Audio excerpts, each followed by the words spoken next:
All right, guys, it's here. It's time for us to talk about the .45 caliber. We have our caliber throwdown that we started off talking about the 9mm and then the .40 caliber, and now we're talking about the .45 caliber. Now, we're still going to have our gel test and some other tests that we're going to do comparing all three rounds later on. I just wanted to give a little bit of historical background on each one of the rounds before we got into that.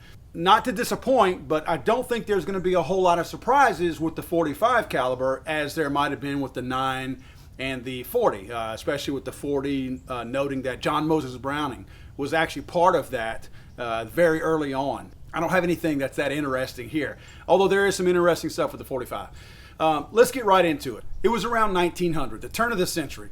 Now, we had a lot of things that were being developed, being industrialized and whatnot at that time. The world was really advancing.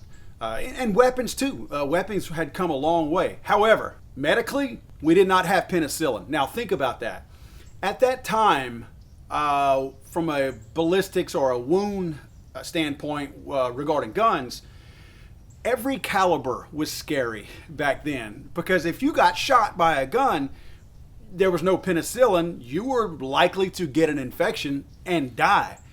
It didn't matter if it were a 22 or a .45, you were likely going to die. So nobody wanted to get shot. So caliber size was not a thing back then. However, along came penicillin, and in terms of you could survive those smaller shots, so suddenly larger calibers became more of an interest for people down the road. Now, one of the things that definitely made it caliber more of an issue was the Philippine insurrection. Remember, the United States and the Spanish fought back late 1800s, and America pretty much won territorial dominance over places like Cuba, the Philippines. Well, in the Philippines, we were still trying to, I guess you could say, colonize the island. They didn't take too kindly to us being there. Well, we fought them in the jungles. And one of the things that we noticed was that the Morrows, and I hope I'm pronouncing this correctly, M-O-R-O-S, the Morrows did not want to be colonized. To make things worse, we were shooting them with lower caliber weapons, and we were riddling them, and they were still coming over berms and things like that with their machetes and still attacking our troops, because the calibers we were hitting them with was not enough to knock them down or to take them down. I mean, these people were, it was like a modern day meth head and get all jacked up and come at us with machetes. So you better be splitting them in half or hitting them in the forehead or in vital parts, or else these guys are going to keep coming at you. That was a big thing. That's whenever we really started noticing we need bigger hunks of lead to literally knock these people to the ground whenever we hit them. Now, at the same time, one of the things that made armies pretty effective back in the day was a fast-moving cavalry. So if you had a mounted cavalry with horses, of course, they were able to sweep in fast and overwhelm opposing armies. So there again, calibers were important, not because of the people riding the horses, but for the horses. Because you take the horse down and the guy running is not near as effective as somebody riding on this huge beast coming at you, which that can be a little intimidating too. From a big round standpoint, we got to a point where we needed bigger hunks of lead. Again, to knock the Morrows down and to knock horses down in cavalry so that we could have dominance in that realm. A lot of what was being used was .38 Colt revolvers. That did not pack a punch. We actually noticed with some of the folks out there, mostly officers, who had brought their own weapons into this Philippine conflict, that they were bringing their own, their weapons that they owned, 12 gauge with buckshot and 45 long Colt. And that was knocking people down. So it started to open up some eyes as far as bigger hunks of lead hitting people is something that we needed. Now, of course, every time there's something that involves anything revolutionary with a firearm, historically speaking, John Browning is going to be a part of it, just like he is here. John Browning was working on another caliber, and I believe I might have even covered this in my .40 caliber video, but a .41 caliber was pretty much what he was working on, and he was designing a firearm to go along with it. Well, whenever everyone came calling and said, hey, Colt, hey, Mr. Browning, you know, we need something with a bigger piece of lead and something to shoot it with, because there were no guns to shoot those things with a bigger piece of lead. They did not want the revolver like the Colt revolvers, the single action armies. They didn't want any of that, obviously. But John Browning was instrumental in that. He basically retooled everything on the pistol, and I think it was the 1900 that he was working on at the time.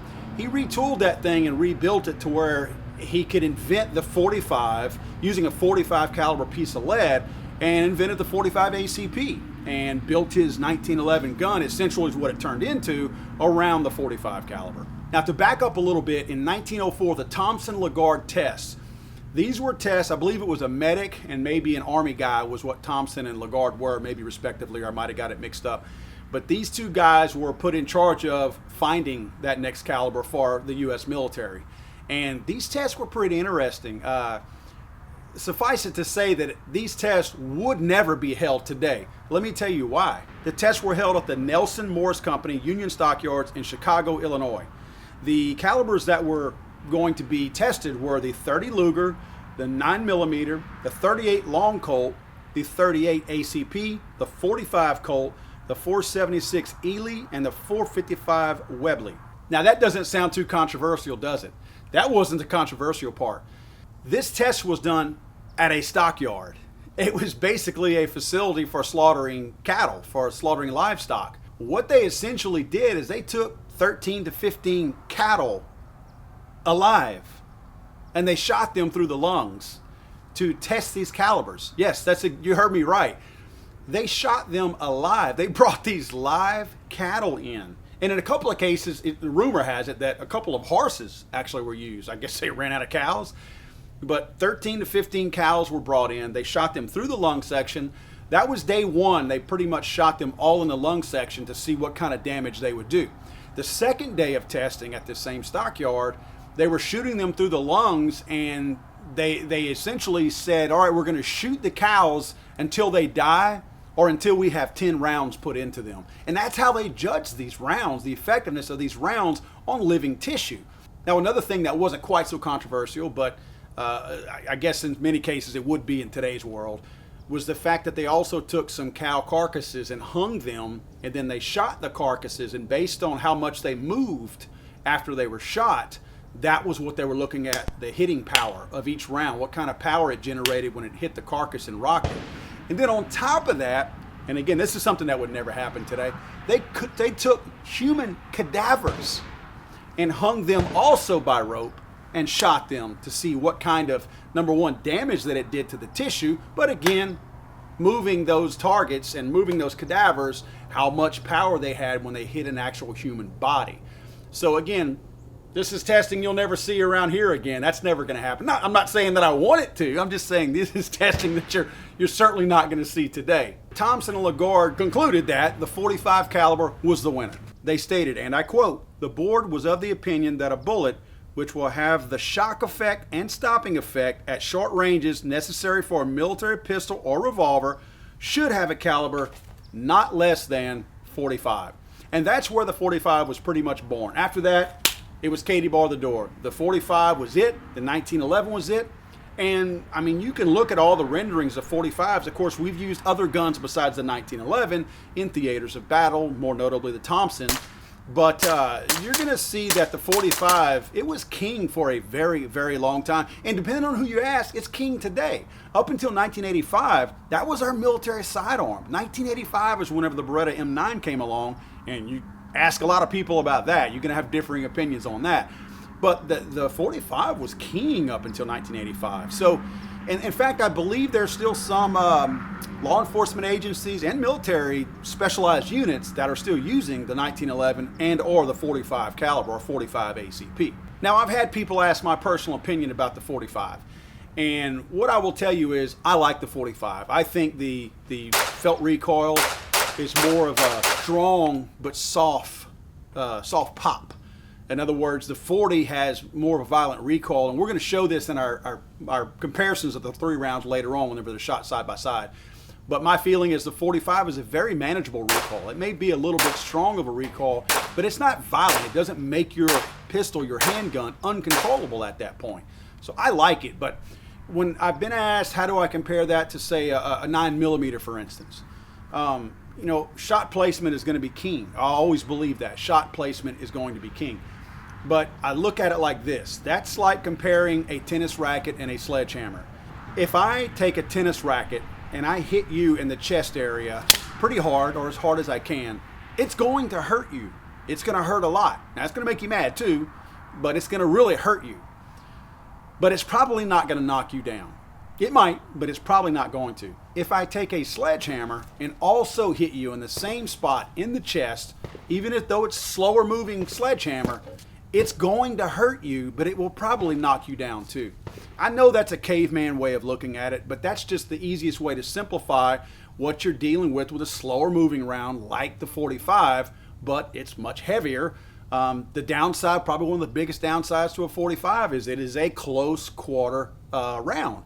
You're not going to get long range things out of this. This thing is going to die out as it goes out there. It's slow and it's big fat hunk of lead. And it's slowing down pretty quick whenever it's leaving your muzzle. So you're not going to make real long range shots with this thing. So that's probably the biggest downside to it. Again, I don't find that recoil is a huge thing on it. Guys, I want you to definitely hang around for this series. Next up, we're going to get into some really cool stuff. I got to tell you, we're going to be doing some things here with Legally Armed America that nobody has done before. And I mean that. The reason why is because I know no one has done it, because some of these technologies have not been around. We're going to be mixing some really old, cool, proven technology with some really cool, new, unproven technology, but very, let's just say, scientific, and the technology itself is proven. It just hasn't been used in this means. What I mean by that is we're going to be using a ransom rest, maker of the only good rest out there since the 1960s. They're the go-to name. I mean, anybody else is Chinese stuff. I mean, I'm talking about American-made stuff that's proven over decades. These guys have been doing it. Plus, there's a company named Mantis. Mantis and I talked a while back about some things with the accelerometers that they were using in correlation with the products that they have on their guns that are measuring shot accuracy and things like that. It's a really cool app-based thing. Well, what I'm going to be doing is taking the ransom rest. I'm going to be using Mantis's new product that's coming out at SHOT Show 2019, and it actually helps measure recoil on X, Y, and I think Z axis too. I'm not 100% sure because I haven't had the unit in my hand, but very cool process. And we're going to be taking the human element completely out of it so that we can show you recoil and accuracy from these 3 rounds. It's going to be a really cool video. I'm very excited to do it. Can't wait to do it. Guys, thank you for joining us. Please subscribe to us if you haven't already here on YouTube, and follow us on Twitter, Gun District, ProveIt.video, Instagram, all those other places out there, Facebook, whatever. So we will see you guys soon. If you have any questions, any comments, please email me at paul@legallyarmedamerica.com. We will see you next time.